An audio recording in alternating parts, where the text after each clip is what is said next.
I love you, আমি তোমাকে খুব ভালোবাসি। সামনে একটা ডেলিভারি বয় হয়ে তোর সাহস কি করে হয় আমাকে প্রপোজ করার? লোকে দরজা দরজা না গেলে তো পেটের ভাত হয় না, আর আমি ভালোবাসবো তাকে। কি রে রীতি, তোর পার্সেল আশিক আর আসে না নাকি?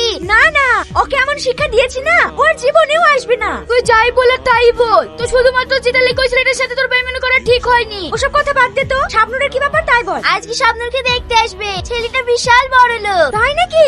হ্যাঁ রে, আমাদের সবাইকে ফোনে বলে দিয়েছে। ঠিক আছে, তাহলে আমরা সবাই একসঙ্গেই যাব।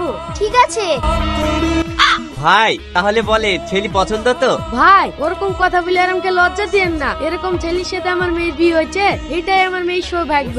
না না কাকা, আপনার মেয়ে সৌভাগ্য না, আপনার মেয়ে দুর্ভাগ্য। ও বড় লোক না, ও হলো একটা মস্ত বড় চিটার। আপনার মেয়েকে ছক করে বিয়ে করতে এসেছে। এই রীতি, তুই সব কি বলছিস? এ হলো পিজিটি কোম্পানির মালিক, তুই জানিস? এর আন্ডারে হাজার হাজার লোক কাজ করে, এমনকি আমিও কাজ করি। আব্বা, তাহলে এই সেই কোম্পানির মালিক? থাক, তোমরা বাপ বিয়েটা যেভাবে আমাকে নাটক করে অপমান করছো সেটা আমি ভালোভাবে বুঝতে পারছি। আর হ্যাঁ, আপনাদের দুজনকে যেন আমার কোম্পানিটা না দেখতে পায়।